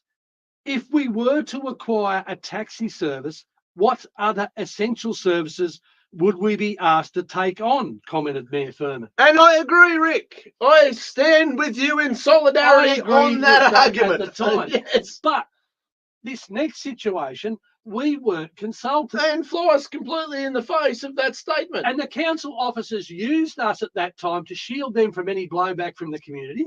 Yep. And we took responsibility for that decision. And I got asked by a number of people to justify that decision. And I had to explain to them my reasoning. Well, and that's the whole In the point. case of the gym, though, we haven't been consulted. Yep. Council officers have made that decision, and we're just being told to I shut up. I didn't see it in the Bugle here. I certainly didn't No. make the TV. So I don't think it's acceptable. I'm the lone voice in this matter, Oh, of course, business as usual. but I don't care. I'm on the record. I don't think council have got any role to play delivering services that could be provided by the private sector. one of the 3 other private And operators in the space. apparently, Councillor Furman agrees only on some instances when it suits. Is that what we're saying? Well, that was in the case of an essential service. This is a non-essential service. Look, I might be a bit of a mean bastard at times, but I'm pretty consistent in where I stand in my philosophies and what I believe in and what I don't. You either believe that councils should run private enterprise, which I don't, That's because fine. they're crap. Get off the taxpayer tip and go to work. Hallelujah. Yes. Amen. Yeah. I'm there. I'm there. We will Whoa. privatise the whole thing tomorrow. I'll privatise it tomorrow. You Don't I'll give tell me you this what, quasi-private bullshit. when it suits. That's Yes. right. When the right bottom is ingratiatingly Don't tickled. sit there and No, cop your 9-day fortnight and the rest of the bullshit, mate. I've done my 7-day weeks, my 12-hour days. Yeah, I know what it's build a like to run a business. business. I know what it's like to have a shave in the morning and look in the mirror and wonder if today's the day that someone's going to make a claim Make an against order. you, Yeah. or you're going to have a major malfunction, or something's going to break down and it's going to come out of your own pocket. These people don't feel that pain. No. They live in cotton wool land. Well, I'm not a fan of cotton wool land because I get punched in the face regularly They've with got the these things. safety of Uh, taxpayer dollars to prop them up. Well, look, I'll have it on record that I oppose council being in any private business in any capacity, let alone not only because they shouldn't be, but because arguably that's a service that a private business could be running to feed their families and operate. If an individual bought that equipment with their own money and approached council and said, I've got my own insurance, I've got my own accreditation, I'm happy to pay I a bit would of like rent. to rent some space off you, 100%. go for it. Absolutely. I've got no problem. I would have no problem with that No. whatsoever. But Look. to find out that council's actually spent ratepayers' money Buying equipment. buying equipment that they have absolutely no field, no justification for whatsoever, that's complete bullshit and nonsense, and it's not on. Now, if council were to buy that equipment and offer the courses for nothing and have the instructors deliver the training for nothing, Voluntary service is what you're saying. Yes. For maybe under privileged or unhealthy people who can't afford a gym membership, perhaps. yes. Oh, good. Now, there might be a social- social benefit to that. Perhaps. Yes. Oh, okay. Look, I still oppose it fundamentally, but I could see a better argument for that. Well, you've got to take the commercial aspect out. I How would do you remove try- the commercial aspect? Well, you take the money out of it. Yes. Very simply. And, okay, if they were to justify that, I'd almost buy that as a thing. Righto, as a council, we've decided there are some people who just aren't in a position to afford gym memberships. We want a healthier community. We're going to ban McDonald's. No, Yes. we're not going to ban McDonald's, but we're going to encourage more healthy lifestyle, Mm. and we're going to put on free classes. Yeah, we're going to have volunteer instructors. volunteer instructors. We're going to supply the equipment free of charge. And if you're on Centrelink or whatever the circumstance may be that you can't afford a gym membership, Yeah. you'd be welcome to come down between hours of. Now, I can Whatever see the some whatever. merit in that. Oh, well, it's certainly a far better argument then. We've taken ratepayer money. We've gone and bought a heap of equipment from a private business that's no longer functioning. We've invented a job for somebody to some degree. Yes. We're giving them a business to some degree. We're taking on the insurance. We're taking on the rates. We're taking on the bookings. We're taking on the risk. Yeah, look, it doesn't fly. No. Sorry, mate. not one bit. That's bullshit. No, Anyway. I'd like you to keep harassing the piss out of Well- this people. And any councillor watching, and I know a few councillors like to tune in and have a bit of a look. No. And I know you do. Mad if I they know you're watching. Mad if they don't. Mad if they don't. Missing out. But I'll tell you what, I'd like you guys to have a bit of a rethink about your stance on this and perhaps come and back this guy because it's the No, right they thing to do. couldn't. It'd be too nasty. Well, the reality is show a little bit of backbone, guys, and I'll stand with. I'm happy to back you if you show a little bit of courage, a little bit of fortitude. But I've I'll got tell you what, goodies. you have got goodies. Now, talking about business decisions and how council can throw their weight around in that space, and also just how willing they are at times to share information with the public, yet at other times they don't want to share information. Oh, well, if you're a detective, it goes, do you, or you get protected. If you're me, or a local farmer or a local apprentice. If you're a local businessman who wants to run for council, Yeah. and they want to belittle you and say that you're griping over a little bit of spilt milk because you missed out on one little job, but you get all the rest of the jobs, Yeah. So back in April 2021, there was an article run in the Temora Independent. I know, isn't it even independent? I might buy it. Yeah, that's what it was. Not the episode. I might buy the whole damn thing. It was on council chiefs defend candidates' claims. Right. So they were out. They come out punching. Did they? I like when they punch. It gives me justification to punch back. Mayor Furman said, at the core of the complaint about council appears to be a belief that council do not abide by its local preference policy. A perusal of council accounts provided that Irvine signs have received 98.8%. That's $339,000 of the general sign work of council in the past 6 years, which is certainly not insignificant, Mayor Furman added. Well, It's not insignificant, I can tell you. mate. Absolutely. Now, and you and I have discussed this. We've discussed it on the radio station that won't be mentioned, Pterodactyl FM, because it's run by dinosaurs. But I'll tell you Are what. they extinct? Yeah, Pterodactyls? fucking close. They're not I far got off. the second part of that right. Yeah, very close. But look, and I've asked you this on air and the radio, right? Because I hammer people if you're going to get on in any level of politics and feather your nest. I always get pissed off when you look at a politician who's, goes in there and they're on 200 grand a year, and then they do a 4-year term, and then all of a sudden they're worth They've got 50 5.10 investment million. properties, and they Yeah, don't want yeah. to repeal the Where the negative gearing. at least come out and say, I'm getting into politics to cash up. There's Yeah. money here, and I'm going to rob this. And I'm going to do insider trading, Absolutely. and I'm going to make legislation that favours the companies that I invest in. Yeah, I'm quite happy to We say are if I can get an inside track within my personal code of principles, Yes. I've got no problem with doing it whatsoever. But these guys go in and they advertise themselves one way, and then they do the opposite, and that's what pisses me off. But Now, just you went into council. You were a regular supplier of councillor goods and had services. been for over 20 years. So you're obviously shit at your job. You run the only signwriting business in town. Now, from the procurement policy of council, there is a somewhat an expectation that if there is a local provider of any given service, they should at least get an option of An opportunity. Good word. Yeah. Okay, an opportunity to An provide opportunity- that An service. opportunity to contest for the work. Okay, so arguably you can't turn around and say I'm the only sign roller in town, therefore I'm putting a 300% markup on all my council work, because No. then the council could tell you to bugger off, right? And as a council law, there's no way known that I'm going to support some Extortion. mug who's providing inferior product and providing no value to the residents and ratepayers. I've got to justify Yes. the expenditure. So there's some checks and balances here. Yes. If we can use local, we should. Yes. I don't know if anybody would disagree with that. If we can, we should. Well, if they're if the investing price in your community, if they're spending Yeah. on their fuel and buying their materials and their food and their coaching local AFL for the kids, I don't know. Whatever I it don't know might be. anyone who's ever done that. whatever it might You know, sponsoring sporting clubs, whatever the case may be. So there's a bit of an undertaking there that if you're a local business, you're not exorbitant price, so you've got to be competitive on price. Is it 3 quotes, or I mean, there's levels. any business I've been involved in, either as an owner or an employee, if somebody comes to me and says, "Can you source A, B, or C?" It's usually 3 quotes. Well, One those of are the the 3 biggest quotes. issues with the signage projects were quite often council would come with a problem and no solution. So it wasn't an off-the-shelf product that they could just get 3 quotes and have a direct comparison. Yes, Quite often they would come to you. Well, quite often they would come to you and say, "I've got a problem. What can you do to help me?" Pardon me. And you would come up with a solution, and you would cost it up, and you would give them a product that was going to perform well in the field, tick all the boxes. You know the local area. and trying to create some value for the Sure. client. Because if you're in commercial business and you're not creating value for the client, you're not going to be in business for very long. That's right. It's pretty straightforward. Unlike councils and governments and whatever who don't have to provide any tangible value necessarily. Sometimes they do. They have some good programs, some are shit.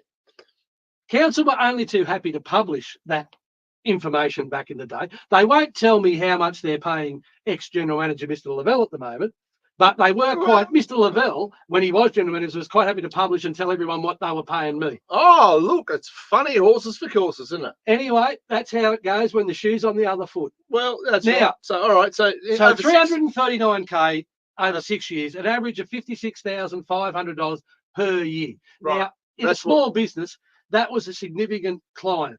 I'd They say- were a very worthwhile client of Irvine Signs. They were valued, and we really did try to make sure we maintained that relationship. yes, and the standard of work and everything that comes with it. Now, Now, I've got a question for you. Since you've been a councillor, how feathered is your nest? Where are we at? How much it's more money are you cold. making? it's cold and drafty. It's going drafty. You're not making more money? I'm making significantly less. Do tell the people, because they're going Because to. it's the end of the financial year just recently, Yes. on the 30th of June. Sure. I've done the figures on Yeah. last year's turnover with Righto. council, and I completed 2 projects. 2 projects. How many projects on average were those years gone by? 3, Right. 4, 10? No, there would have been at least maybe 1 to 2 a month. So you could have been talking 20 to 30 projects. Per year? Yes. Oh, so 20, 30 jobs a year. This year you've done 2. 2. That's One fantastic. was the grand sum of $622.67 That's a pretty significant sum.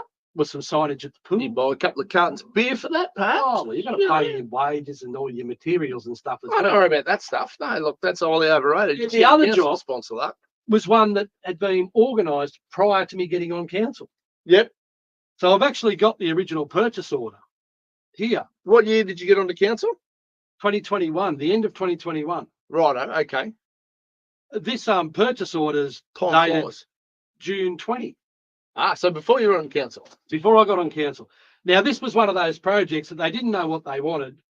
Yes. There was significant design work. There was a lot of delays in bringing this job to And fruition. I can't lie. I'm not good at that sort of shit. I'm in the process of getting a website built as we speak, and I have no artistic capabilities whatsoever. I've got no Well, delusions. There was I enough, kind of know what I think I want, but I haven't got a clue. there was enough trusting people others. in this job that it'd have to go to National Parks and Wildlife for approval, and it'd sit there for 6 months. Then it'd come back. Then the changes would get made when we had time to do the changes. There was no urgency, so the whole thing just It was really. a draggy project. It was a very slow project. Yeah, right. Anyway, it finally got finished in the last financial year. Now that came to the princely sum of $10,406, So, $405.90. Okay. So that's a grand sum there of $11,028. So Now, you went from 56K on average down to 11. yeah, which is less than 20% of that. Now, if you take that job out that was booked prior to me getting on council, it's back to $622, which is about 1.1% of what my You better 6-yearly turnover would have been. a princely sum of $600 odd. Look at you, aren't you? You're Yeah. definitely getting So- getting your nest feathered by having some principles, When and they want to spank you, they spank you. they spank you. And look, and we've discussed this over and over again. When they want to hurt you, they'll try and do it financially. They'll try and do it to your reputation. They'll try and hurt your family, even subliminally. You know, these things go around where, you know, I mean, hole in one Nat. Everybody knows who Anthony's wife is. Obviously, she's been around. Got a hole in one at golf the other day. Made the paper twice. Her photo was twice. Yes. Well, I'll tell you what, She's we going.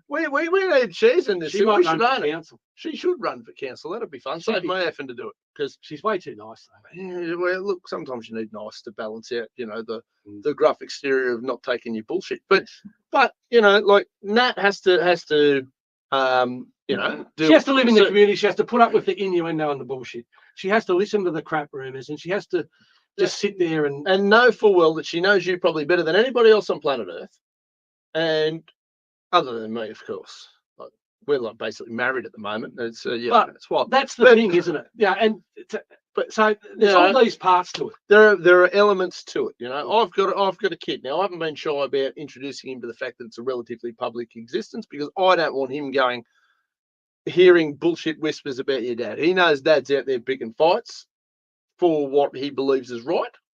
I don't go out just you know, like, I believe these people need to be held accountable. We've Now, got plenty of good stuff to be doing other than this. absolutely. Now, I'm pretty good at this trolling caper. You know, like, I'm pretty good at it, and it's fun. And you know, look, I mean, it's sport for me, right? But my kid needs to be aware that at some stage somebody's going to go, "Your dad's an asshole," and they do it to him now, and he goes, "Well, take it up with him if you've got the front." That's what we've had to train into him a little bit and teach him a little bit, and that goes for anybody else in my periphery of closeness. I don't even know if that's probably not the best sentence to put it, but there's a certain amount of heat when you've run for parliament a few times, when you've been in that public eye a few times, when you've been banned from a radio station, And when you've you've got been on the front page of when the, you've got the front to actually put your own opinion out there and have it measured. fearlessness costs. And I do feel for the people in my periphery, as I feel for Nat, you know, for that, because it does come at a price. And I know there are people who watch this show. I get people reach out to me very quietly and, well, stealthily over the weeks. To that end, when I decided to run for council, Yeah. I'd made up my own mind, and I thought it would be a good opportunity to try and address some of the wrongs that I felt had been visited upon me, and to maybe correct some of that. Yes. But I couldn't make that decision in isolation, because I knew it was going to have some effect on people close to me. Yeah, of course. So I did, of course, consult my wife at the time, and I said, you know, this is what I'm thinking. And she rolled her eyes to say, "Oh my God, this will be fun." But to her credit, she said, "No. I agree. I believe in, you know, what you're doing, and I think you've been treated poorly, and you're doing it for the right reasons." Yes. And you know, the old adage. so I'll support you." Yep. Now, you can't do what we do without some support from the close people around you, because you get enough negativity from the people on the periphery and all the bullshit Oh. talkers. Well, you know. So you do have to know. Look, I spoke to a guy once who was subject to some real, the bad side of ICAC. Yep. And all of the blame and the guilt and the innuendo. And I said to him, I said, "How did you navigate that period where no one believed you? Your whole life, you know, like." They strip you to pieces. They Yeah. publicly spank you. Yep. Yep. And he said, you just get up in the morning, and he said, you look in the mirror, you're brushing your teeth, and you ask yourself every day, am I right? Yes. And if the answer is yes, Then you keep trucking. yes. You know, and look, I've had some pretty solid discussions the last couple of weeks. Now, it's funny, when I had my DUI recent issue, so my lawyer, who I've shouted out on the radio, but Solve Legal, Google them if anybody's looking for some lawyering up. They're brilliant, A-grade rock Liverpool stars. council lawyering up. Yeah, well, that's right. Everyone's But you know, lawyer, but if you are looking for some lawyers, Kyle and team at Solve Legal are brilliant. They're A-grade. But you know, and Kyle and I sat there after the whole thing went down, and we went, "Well, that's a pretty good result, all things considered." You know, like, copped it on the chin. Kyle's like, "Oh, bro, just probably think about your political space. You know, like they're going to hammer you with it if you get into the parliamentary sort of space again.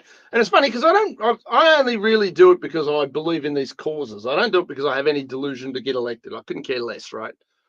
But then, of course, the Independent and the Daily Advertiser, and who's the other one, Prime News or whoever else, decided that they were going to try and shut me A down. bit of a pylon. We're gonna come swinging at this lunatic, and we're gonna put him in his box, and you're gonna shut his crap. Yeah. He's gonna do as he's told. He'll go under his rock and he He's won't come out done. again. Well, there's nothing left to throw at me. Yes. All right, and not that I had much to hide in the first place, and the fact that I kicked a cat when I was 5 or whatever the frig was in that newspaper article, I don't really care, whatever, right? They're things that people around me have to kind of digest probably, and they struggle far more than I do, because I'm comfortable with the fact that I've got a bit of a target on my back. I allow it because I do feel like if people don't stand up against these bullies for these things, it just gets worse. And it gets worse. Well, and then what sort of a world's my kid going to live in if he's got these people who can just without impunity or with impunity do whatever the hell they want when they want? If it means I've got to get a couple of black eyes, I'll wear the black eyes. Where's the fairness in that? None. They go and publish all my financial figures, but they won't tell me what they're paying this guy now. What they're paying the guy who's not actually doing any work currently. Well, none that I'm aware of. The double standards are just through the roof, and it really does. That's the sort of thing that pisses me off. That's it. It pisses me off, and I reckon an awful lot of average Joes around town and around Australia feel exactly the same. The people who reach out to me going, "Oh, look, I don't know how you do it. Oh, look, keep going. We want you to." You know, I got one the other day from somebody saying, "Look, there was a couple of them in a message. You know, we'd really love to see you run for council. You should get in there and get stuck right into them." And I'm in two minds as to whether I will or I won't. Not because I can't have an effect, because I'm sure I can have an impact. But is my impact going to be blunted somewhat when I spend 2 years, 4 years dealing with bullshit codes of conduct? Because I'm sure I'll get one on day one, because I won't be deleting anything you tell me to delete. I won't be kissing any bottoms that you tell me to kiss.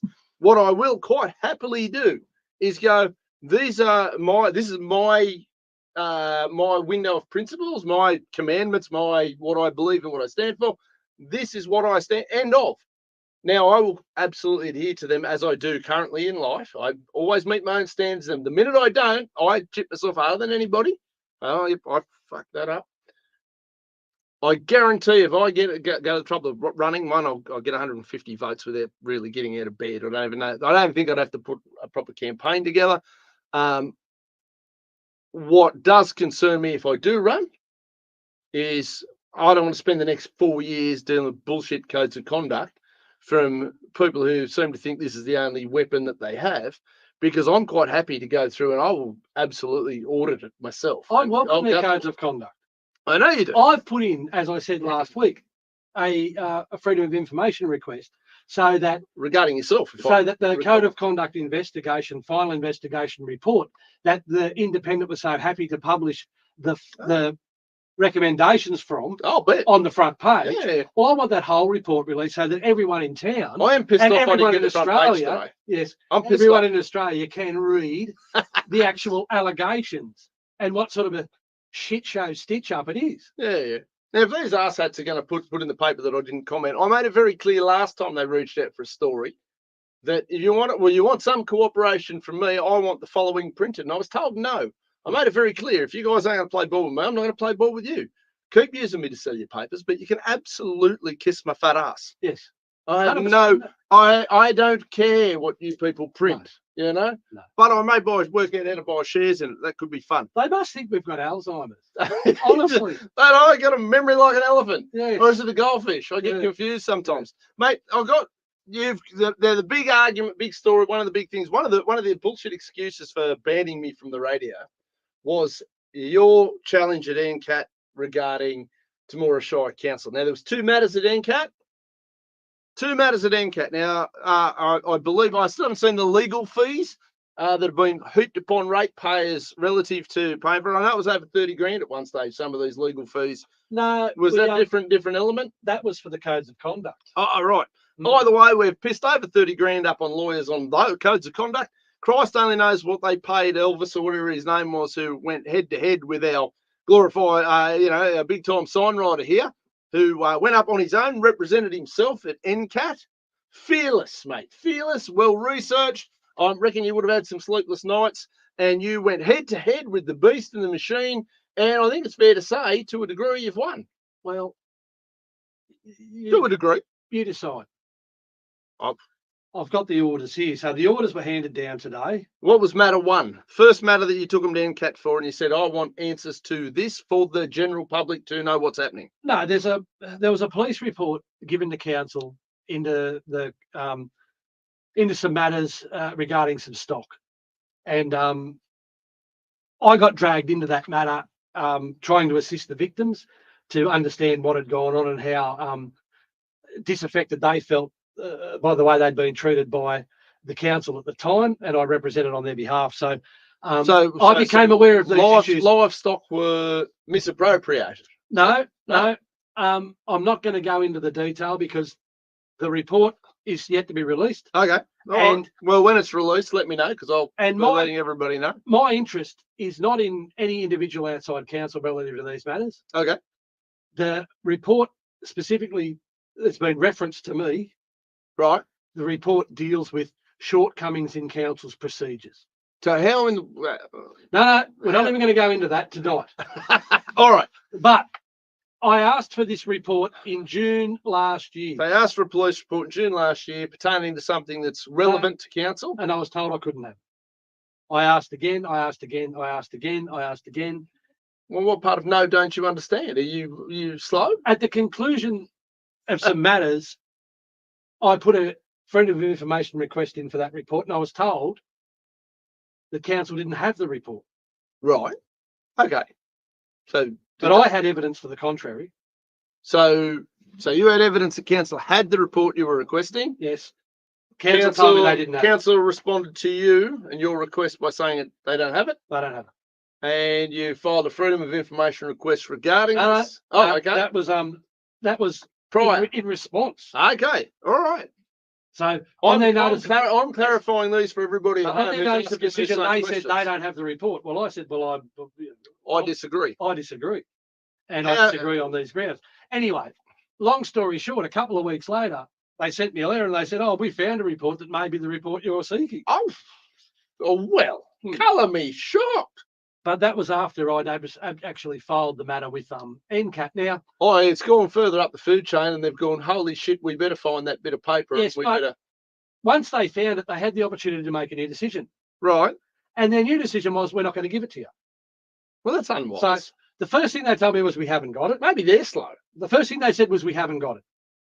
The second thing they said was, yes, we do now have it. But you're not getting it. But we're not going to give it. You're not getting it. So I said, okay, well, we'll go to NCAT. Well, in that matter, the order was handed down today, and it says, on the 25th of July, 2024, the following orders and/or directions were made.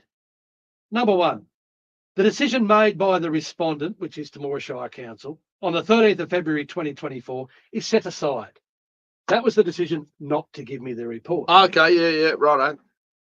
Point two, in substitution for that decision, access to the information sought by the applicant in his access application of 3rd of November 2023 must be provided by the respondent within 30 calendar days of the date of this decision. Right. So, layman's terms, you're the applicant, Anthony Irvine. Yes. Is it Councillor Anthony Irvine for this proceeding? Yes. Okay, Councillor Anthony Irvine is the applicant Temora Shire Council versus Temora Shire Council. Temora Shire Council didn't want to give the information. Councillor Anthony Irvine put forward an argument to NCAT, which is the governing body to some degree in that area.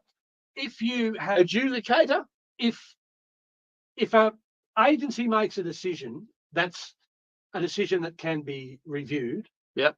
Then the review will be heard at NCAT. So it was a reviewable decision. I asked for a review at NCAT. So anyone who says I took council to court and it was all lawyers at 20 paces, no, we asked for a review of a decision. So council made the decision. The decision's been reviewed, and they've decided to tear up their original decision and give me the report. Okay, so NCAT has decided that Councillor Anthony Irvine gets the documentation that he is Asked reasonably and justifiably asked for, and they've got 30 days to comply with that Yeah. order. and So- that's not working days, that's 30 calendar days. And if you're Temora Shire Council, I can think of absolutely zero reasons why Councillor Irvine wouldn't have that report on his desk by tomorrow morning. Please, It's going to take 15 minutes to get because I know where it is. It's a page and a half. 15 minutes. Hmm. We haven't got enough public servants up there to be able to find a document No, in 15 they'll be minutes. too busy, I'm sure. They'll be very busy. 29.9 days. Let me tell you, if you don't get that by next week, I'll be jumping up and down. I'll be making a hell of a lot of noise. Well, I've just asked them to, Well, you ask, yeah, that's what you do. I'll make a hell of a lot of noise because, again, it's been proven that it's more than in the public look, interest the to see thing that this. disappoints me is obviously, as the order states, their decision wasn't appropriate, and I believe the term I is should- wrong. I should have the information. Yes. So why I have to go through these processes and be made out to be the villain, putting council to so much trouble, and taking them to court. Just give him the damn documents. If a councillor, an elected council, and that goes for the other elected councillors. If you have questions, you're entitled to ask them of council. That's the whole point of you people being elected. Anyway, so on that one, we'll call that a win. Absolutely, that's a victory. Okay. Down one. Now, Righto. Stage 2. Let's get into the second one because we do need to clarify this tonight since we've got the results today. It's pretty we're going good to news. tidy up. Now, the second one is uber complex. Okay, let's It'll try and take a little bit more explaining. you give it to us in complex forms, and I'm going to dumb it down for we mere mortals. I've got 2 pieces of information here. Now, people will recall, because we've been discussing this for a significant period of time, there's a deed relating to employment Yes. that was entered into by the governing body of Temora Shire Council and ex-General Manager Mr. Gary Lavelle in 2019 when he was negotiating his last 5-year contract. He negotiated an agreement to kick in at the termination of his General Manager's job. Yeah. All right. Now, And it created a provision for another position. I'd like to create my own provision for a new position. That sounds excellent. Now, I asked for a copy of that agreement Yes. as a councillor of Temora Shire Council. And I was told at the time, Second most votes. I'd just like to reiterate. Second most votes in Well, Temora Shire Council. I was You told got the second most. at the time that this deed has got significant confidentiality provisions. We don't want to give you a look at it unless you sign a document saying you won't divulge anything within the document to anyone else. So Now, I said at that time, I said, that is ridiculous. I said, so you're telling me as a councillor, I can't talk to another councillor about what's in that document. I'm not going to sign that. That's oppressive. It's unfair. It's unnecessary. We've already got confidentiality obligations upon us as councillors. yeah, right. Yeah, that's fair. So why impose this second layer? Well, because there's some And shady, it's unnecessary. shit And going on. have the people who have been privy to the document signed said document? Yes. So it's completely unfair, it's completely discriminatory, and it's completely oppressive. Well, I said, so no, thank you. And as soon as somebody lawyers up, I get suspicious. As we all I do. get suspicious. If I go to the local, if I went to the local bakery, the roundabout, I'll go to the French bread, whatever. I go there and I go, I'd like to buy 2 pies and a sandwich. And they go, hang on a minute, hold on a minute. You've got to sign it. Sign this waiver. Yes. Sign this document that says that if you get hit by a bus, you're not going to hold us liable. You've got to start thinking to yourself, there's something shady going on. If people only lawyer up as a first response if they're trying to hide something. I'm sorry, it immediately makes me question what lies and bullshit are being hidden. But what's concerning is this: it's a document, it's an agreement entered into by the governing body on behalf of the governing body, on behalf of the residents and ratepayers of Temora. Yes. And a sitting councillor can't view the document without the cloak and dagger. I can't understand them not wanting to show me. Fine, right? I'll wear that. I'm not an elected member of the council, the governing body. the governing body, Yes. the Sure. overlords and overseeing.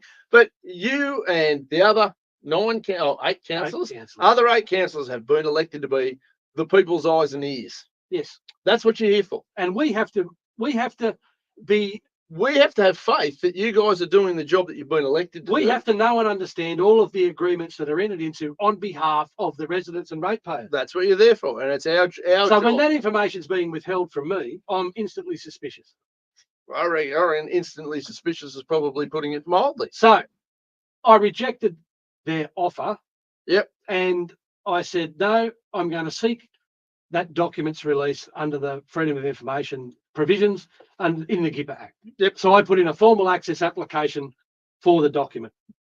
The council refused access. Right. So I asked the Information Commissioner to review that decision. Right. The Information Commissioner, or officer who works for the Information Yeah, Commissioner, whichever conducted a review. monkey's doing that job, yeah. And at the conclusion of their deliberations, concluded that council should make a new decision. They believe that there were some errors in council's determination. So they've given that information to council, and council, in their wisdom, then decided that no one in Temora Shire Council was adequate or equipped to make a new decision, and that they were going to ask Randwick City Council to make a decision on their behalf. At this point, I said no. Well, I go. No, at this point, I said no. Right. I'm going to go to NCAT and have this decision reviewed. Yep, fair enough. I don't believe it should go to Randwick. I don't believe Randwick City Council have got anything to do with Temora Shire Council. And why on earth are we having them making decisions on our behalf? And I wouldn't mind betting that nobody watching this program over the next couple of weeks, which is going to be, it'll go over 1,000 views over the next couple of weeks. That'll be fine.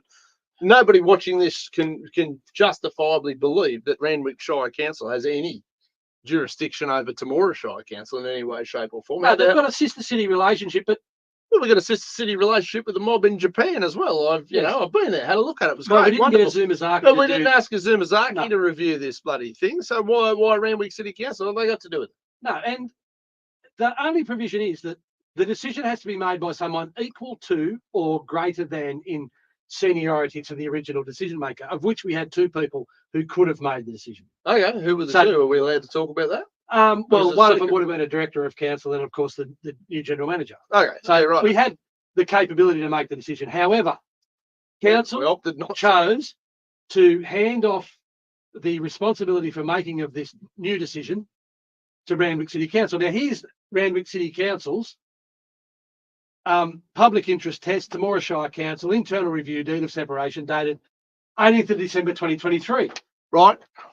So after a lengthy discussion Oh, As for the- you're not going to read all this out. to the merits of the public interest test, Can for we- and against, Can we get copies of this and make them public? Can I get Yes. that? And because I will. I'll absolutely. I'll Yes, scan it. I'll print it. I'll make it public for everybody. Because why that not? can be I've got nothing to hide. circulated. That's not controlled. I'd like a copy of that. I'll be circulating that. That'll be wonderful. At the conclusion of that process, Randwick agreed to partial release. A partial release. So a partial release is something like this, where you've got the original document with redactions. So such as that. Okay. So, blah, blah, blah, blankety blank. Blankety blank. You've got blankety, blankety blank, blankety blank, Councillor, everyone's a bastard. Oh, is that what they said in there? No, they might have been talking about me in there. I don't know. and blankety blank. So, all right. So partial release. So they've released a significant portion of the document, and there's some interesting information that they have released. And Okay. there's a And lot it's- of information that they haven't. And I'm guessing that partial release is available as well and free to air. Well, that's part of the decision. So, So what was the decision? What does NCAT come out with? What was their result for well, believe it or not, question number 2? it's been a bit of a Give them a winner, Bob. train wreck. A trophy. What a shock. Fine. When it went to NCAT, the Information Commissioner became involved. Right. They wanted to be part of it, and they wanted to review the process. The Information Commissioner looked into how Temora Shire Council went about the delegation of authority to Randwick City Council, and decided that there was no proper instrument of delegation. They'd actually stuffed that up. And therefore they determined that the Randwick decision was a nullity. A nullity. A nullity. Oh, It good. didn't matter. Where- So Randwick have gone and released 70% of the document on behalf of Temora Shire Council, and it turns out they had no authority to do so. But I have no authority either. Give it all to me. I'll release it. you can't put the genie back in the bottle No, you because they'd released it. I had a copy of their released redacted document in early January can't. Right. 2024. Yeah. The Information Commissioner only made that decision mid-March. So I'd sent a copy to the Office of Local Government. I'd sent a copy to the Minister for Local Government. I'd shared copies of it with people I'd been discussing the matter with. So the Randwick release had been widely disseminated at that point in time. So very difficult. But you didn't release that. That was Randwick City Council released that at the request of Temora Shire Randwick Council. City Council released it under delegation, From which Temora Shire Council, even if it was subsequently proved to be faulty, but Yes. neither the way you didn't administer that. That No. was Temora Shire Council administered it, palmed it off to Randwick. Randwick released it, and you went, ha, cool. and I obviously didn't divulge anything that was in the document because I never had anything within the document until I was given Right, the redacted, partially released document. right. Okay. So where are we at? Let's get this into a nutshell. Well, the nutshell is that in the absence of Randwick's decision being, Null and void. well, real, they've reverted back to the very original decision. Right. So now, would you believe, after all of that, Temora Shire Council, now, long story short, what we're actually contesting at NCAT. Yeah, right. Okay. Now, I want full release.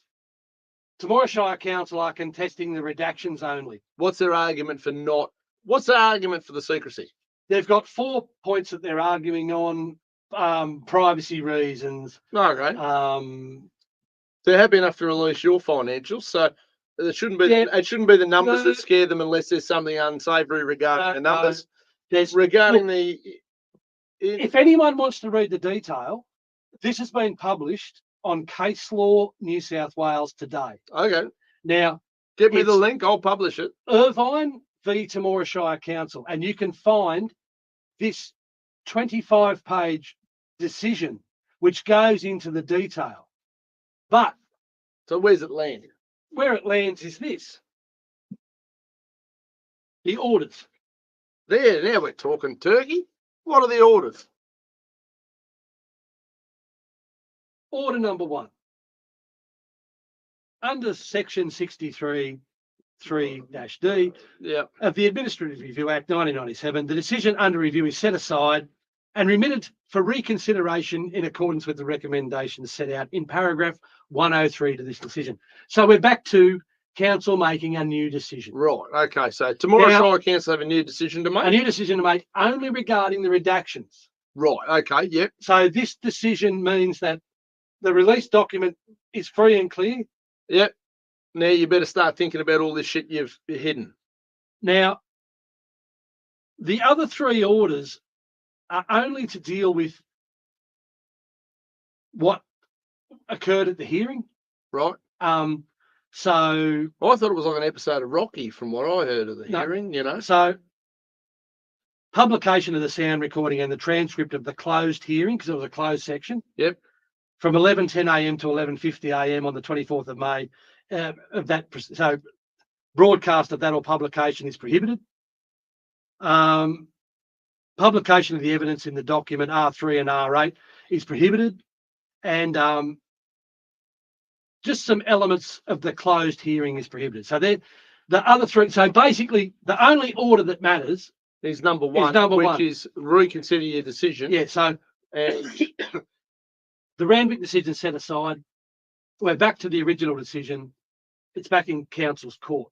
right. Okay. Now, So does that not mean council's going to tell you to bugger off? no, because they have to refer to paragraph 103. Now, this is where it gets meaty. Oh, I can imagine. So on remittal, which means return to the respondent for a decision, in addition to the issues raised in this decision, the delegate should particularly address the following matters. So the delegate being Temora Shire Council. Yes, the decision maker. Yeah, I'm just we've got to clarify this because there are people watching who are going the who, the what, when. Yes. We don't. Not Yeah, so they everybody have to watching is a consider. lawyer. Yeah. When they're making their new decision, they have to consider whether the questions raised by the applicant, me, in my submissions, constitute considerations in favour of disclosure. Yeah. Now, the judge doesn't say that unless they mean it. Yeah, of course. So they're making a pretty Is it, strong indication to council. You think about the submissions that this guy made. Think very seriously about what he has put forward Yes. because it made sense. And I'm not your daddy, but I'm going to spank you. Yeah. So whether the information in the deed is affected by Schedule 4.3b, which stipulates that personal information does not include information, it's a clarification of what does or doesn't include personal information. And basically they're saying that their argument doesn't really fly in that instance. Yep. Point 3, whether the public interest in disclosure of government information can be facilitated by granting access to the information in the deed in full or with minimal redactions. Well, I'd like to see it in full. And if minimum redactions means, well, we don't put the guy's address. Well, this is fair a enough, suggestion from the judge. Well, yeah, well, I like suggestions. Well, they're just suggesting that the new decision maker really consider that. The new decision, the new decision maker needs to have a look at some of these things. Go, yeah, all right, hey, okay, hang on a minute. Yeah, and number 4, although the orders have been made restricting the publication of certain documents, restrictions made in this decision are only for the purposes of the present NCAT proceedings and are not relevant considerations in making the new access decision on remittal. So any restrictions that they've put in the order are only relevant to the NCAT proceedings that have now been resolved. Yep. They've got to make a new decision and they can't basically hide behind any of that confidentiality. So now we're in a position where they've basically been tapped, nodded, and the decision can be comfortably interpreted as make a new decision, understand the fact that redacting most of this seems to be bullshit, and within reason, you need to release far more of this document than what you already have. I think that's between the lines. That's my take on it. Now, I might be wrong. I'm reading between the lines. That's how that when it reads says to me. whether the public interest in disclosure of government information can be facilitated by granting access to the information in the deed in full or with minimal redactions, I think that minimal redactions. I think that indicates pretty clearly. Keep addresses and phone numbers if you must, because not that people locally in small towns like this don't know who lives where if they really want to know. But fair enough, as far as the numbers that the ratepayers are paying, as far as I'm concerned, that's public interest. As far as any gifts or bonuses or anything like that may be in there, fair enough. Who signed off on said agreement? Because there needs to be some accountability there based on if there is shady stuff in there, which I hope there isn't, but obviously if you lawyer up the minute you present somebody with a contract, chances are there's something in there that doesn't quite pass the sniff test. And mate, how long have they got to come up with this for? What's their time frame? I've asked that today, and I've been given the talk to the hand. That was locally. You've been given the talk to the hand. Yeah. Yeah, righto. But I'd imagine they would have the standard decision-making time on a matter like this, and it starts from today's date, the date of orders, which is generally 20 working days. 20 working days, right. So they have got the option to extend that period if they have to consult a third party, but the decision goes into the fact that they've already done all that consultation previously. Yes, this has been a long, drawn-out process. Now, if in 20-odd days we don't have a result of any description or a far less redacted document, what's going to be your stance or your process? Well, if failing to deliver within a certain period of time is deemed a decision not to provide the information, which is therefore a reviewable decision, which therefore opens the door to revisit NCAT. Yep. And have the matter. So, at that point, if the agency fails to make a decision, yes, then the tribunal will. Okay, so arguably, if these guys don't pull their finger out, get the job done satisfactorily for Councillor Irvine and arguably, I would say, the community, we head back to NCAT, or you head back to NCAT, and I cheer you on like a best cheerleader in Australia. And we end up with NCAT going, well, righto, guys, clearly you can't make a decision. Well, Therefore, we're going to take that out of your hands. At which point, if they don't make a decision, then they won't put any reasons forward against disclosure. Yeah, So where's the argument? they won't put any public interest consideration. If they don't make a decision, they won't put any public interest considerations against disclosure. Therefore, it reverts to all government information is deemed public access unless public interest considerations against disclosure can be demonstrated. Yes, which I can't see any public interest. So I can't see anything there that cuts the mustard. Yeah. So Now, if someone wants to go through the pain or the enjoyment of reading the full decision, I'll post it. I'll have it up. No time. Well, there's a link to it. I'll share the link. The judge picks apart their defence and removes 2 of the 4 public interest Arguments that they were relying on in this matter. Yep. So I think that's massive. I think that sounds like I'm going to take that as a win. Well, now it's not a complete win. It's not a. I reckon it's a bloody well. It's very close to it. Considering I could not have access to the document unless I signed my life away. Now I've got. Now you got 80% of it there, 70% of the document. You got more of it coming. And the public interest is going to be, this is going to be coming out. It's going to be public, which it should be anyway. I believe anybody who receives monies, certainly at an executive, an upper executive, and that sort of list. For the reporters of the Temora Independent, because Camillo, they're pretty simple down there. Don't confusing them.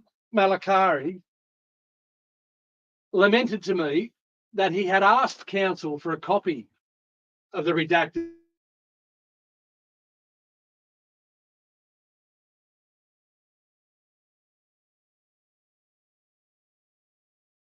We're there. Oh, there we are. Guys, I don't know what went on there. Something with the internet. So, the reporter from the Independent, yes, lamented to me that they'd asked for a copy of the document from. Couldn't find one. No, from Temora Shire Council, and they wouldn't give it to her. Okay, look. Well, as usual, Temora Independent, Temora Pterodactyl FM, any other media outlets that want to know where it all happens. I was helpful. Just keep copying our Facebook pages. I'll even come up with some new photos. But I was helpful, and I told him, I said, the Office of Local Government have got a copy. The Minister for Local Government has got a copy. Get on the phone and ask. That would involve working. Now, right? So I'm going to cut all the work out of it for you. He hasn't reported. So what I'm saying is now, due to the ruling, the decision handed down today, council have got no right to deny him access to the partially released document. Which that's an easy argument. Let's see if they've got the balls. We know they probably don't. Yeah. Let's see if they've got the front. And just to make it really, really stinking easy for you, by the end of this week, or by Monday, I'll have all these documents up on my Facebook page, which is I know where you get a lot of your photos and a lot of your stories. So I'll help you out, right? I'm not gonna do an interview for you.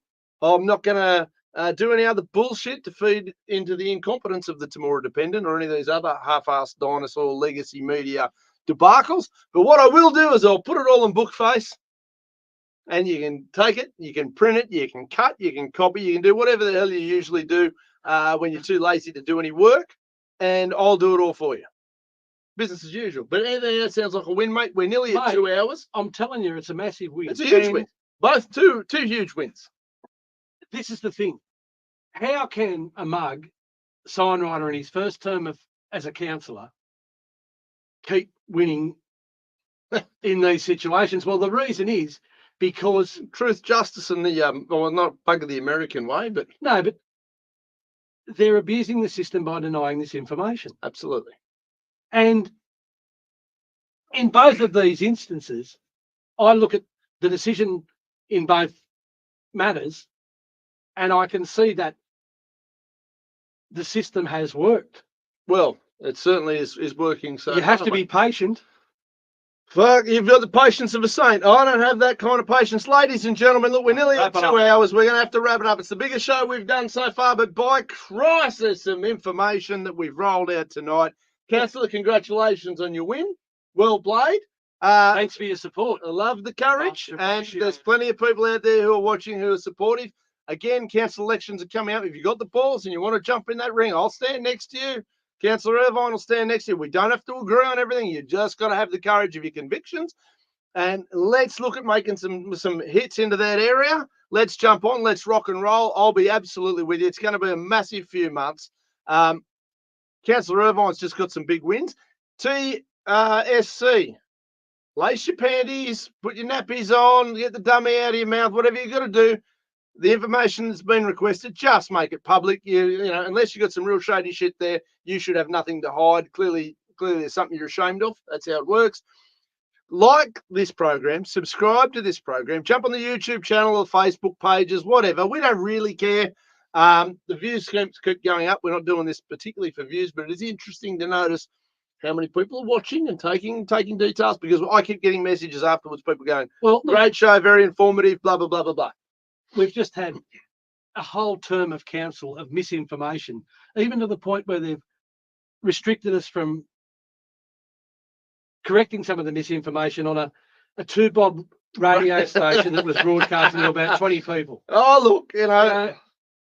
We're just fortunate. I'm really grateful to have this platform. It allows me to get the real facts out and to share, what is actually going on, and avoid a lot of the what would you say, the smack, the spin. We named it the Spin Doctors for that reason. Ladies and gentlemen, tune in next Thursday night. I'm hoping that we can keep it to an hour and a half, but they just give us so much goddamn material. There's too much going on. There's far too much shonky shit going on. And, we're not in the business of taking our foot off bullies' necks. You want to bully? Expect to be bullied back. That's just how the game works. Ladies and gentlemen, have a great week. Tune in. Catch up on the show. We'll see you next Thursday night. You guys are spectacular.